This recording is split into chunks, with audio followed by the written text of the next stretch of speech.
In this week's video, I want to talk about how the lack of motivation may be ruining your cuts. But the take-home message from the video will be, do not depend on motivation to help with any of your goals, whether that's health-related, educational, career-wise.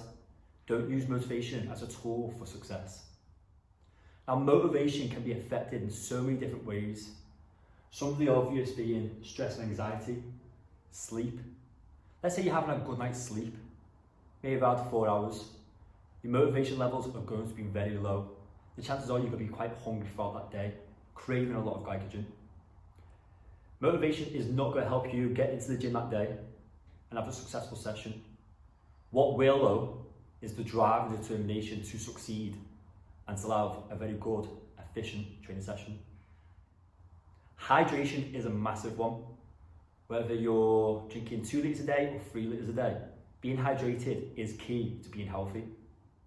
But the changes in our body physiologically from being slightly dehydrated, even just 5% dehydrated, can have a massive effect on not just our focus, but also on how well we train, our motivation levels again, our hormones.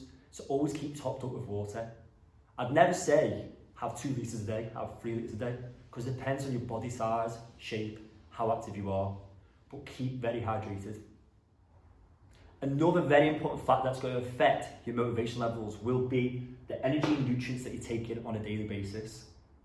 Now, if you're a person who eats a lot of junk food, high in calories, very low nutrients, you are going to feel quite flat, deflated, and not very motivated. Whereas if your diet is very high in nutrients, your vitamins and your minerals, fibre, good proteins, carbs, which is releasing slow energy throughout the day, you'll feel a lot more energy, a lot more efficient, a lot more alert, but a lot more motivated to smash your training sessions. Another factor that will influence your motivation levels is the feeling of failure, which I come up against quite often, and it's not the easiest to overcome. The best way to overcome the feeling of failure is to actually do what your coach sets for you.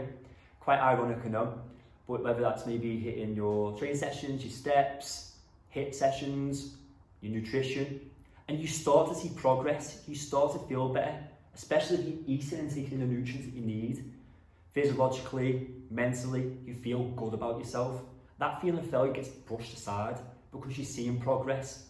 You're seeing progress with the body, with your results, body fat's going lower, your strength increases, your heart rate lowers. The feeling of failure always gets pushed aside when you do the very basics. But when it comes to time management, this can be a very massive issue. We all live very different lives. We have families, careers, hobbies, baby parents to look after, and this can take up a lot of time. They always say, oh, we've all got the same 24 hours in a day. There's plenty of time to get a 30-minute or 60-minute session in a day. Yes and no, because are you the person who's taking the children to school, looking after your mum and dad, going to work, looking after the dog? How do you juggle everything? Do you have supporting parents or friends who can look after your children? Not all of us are blessed with these certain things, but it comes down to preparing the time, looking at where you might have 30 minutes, 45 minutes, 60 minutes free in a day. It might only be 3 days a week, but 3 days a week of 60 minutes of training, 30 minutes of training is better than 0. And that's down to you to manage your time, to prepare how you manage your time for the weeks ahead, for the months ahead. But when you prepare your time management, and when you prepare anything, your motivation levels will increase because you're well ahead of the game. You won't feel like you're failing because you're doing the absolute best that you can. And we've just covered slightly about support from friends and family. And this is such a massive issue that can affect motivation. If you've got another half that doesn't support you in your health goals, your career goals, and your educational goals, you may want to have a little discussion about where you may be going in a relationship, what you want in life, where you want to go in life, and just address some issues. If your other half can't support you properly in any of your career choices, your health goals, or anything that you want to succeed in, then you may want to, and people don't like it when I say this, you may want to think about whether that's the right person for you. When it comes to family, always a tough one. Remember, you're a product of your environment. What that means is, let's say health and being physically active has never been in the family, and you're the first to break the chain. You're the first who wants to get fit, lower your body fat, lower your cholesterol, your blood glucose levels. This would seem foreign to your family, maybe not. All you need to do is to speak to them and tell them what you are going to do. Ask, can you support me? If you don't want to, that's fine, but don't try and pull me apart, pull me aside, or pull me away from the goals that I'm trying to reach for. And more importantly, when it comes to the support of your friends, these are the people who should support you through thick and thin.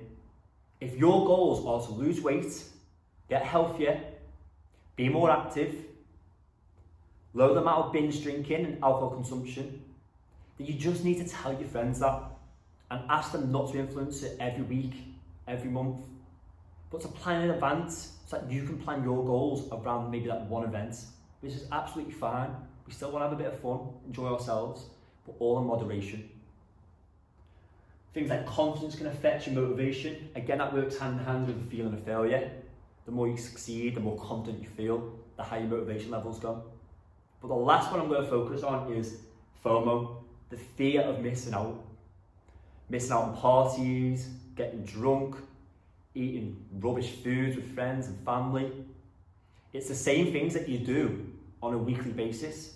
So why can't you knock on the head just for 3 weeks, maybe have one weekend where you do it, for 6 weeks, for 12 weeks, to reach your goals, and then you can always go back to enjoying it at a later date. Nothing ever changes. The fear of missing out causes so many issues when it comes to motivation levels and weight loss or any health journey.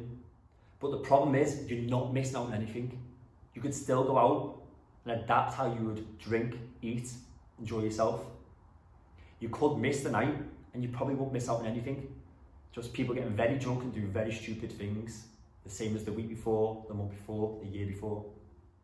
So don't feel like you're missing out when you're taking yourself from this place to that place. Focus on your development before anything. Our motivation levels are always going to go up and down. People who are very confident in themselves, people who are succeeding, eating very well, the motivation levels are always quite high. They don't find it hard to push themselves because they're just feeling good. So the motivations tend to stay quite high. And let's say you're on a health journey and you've had one blip, whether it's 4 weeks in, 6 weeks in, 8 weeks in. Before that, your motivation levels were high. But when it got to that blip, that weekend, that party, your birthday, and you're trying to recover from whatever happened over that weekend or over the week, motivation levels will drop. But provided you jump back on board with your steps, your training, your calorie counting, your motivation levels will come back to the level they were and they'll stay quite steady. The very main thing is you've got to jump back into the deep end and get straight back on track. And then for the people whose motivation levels are up and down, like so, like the black line, some days they're very high, some days they're very low, they're not very constant or consistent. These tend to be the people who are eating very good foods, low nutrients, high calories. They're not managing the time very well, or they're just going with the flow and trying to wing it. The support from the friends, the family, the other half might not be great, but sometimes it just takes a discussion and that will help. They're constantly focusing on the fear of missing out, so they're going out every weekend because they want to enjoy themselves, but they can't get the right mix between enjoying themselves and reaching wherever the health goal may be. Because the motivation levels are up and down, they're not in the gym much, they're stressing, the anxiety is nice and high. Okay, not nice and high, but the anxiety is very high. Because they're not in any normal routine, sleep could be 4 hours one day and it could be 6 the next, then they might get a good 8 hours sleep. But again, it's up and down. The hydration may not be fantastic, especially if they're out all weekend partying, they could become very dehydrated. And again, this is going to affect your motivation levels up and down, because there's no solid routine. And the worst of all, you're not going to reach your goals. So coming towards the conclusion of this video, I want you to remember that motivation is always going to be up and down depending on so many variables. And you can't depend on motivation to get you from A to B. But what you need to do is you need to be dedicated, committed, and consistent. Each of these three words all interlink with each other in one way or another. Being consistent always gets results. Committing time will always get results. Being dedicated to what you want will get you results. So brush aside motivation, get yourself into a good routine, manage your time well, get as many nutrients as possible, and stay consistent. That will get you results.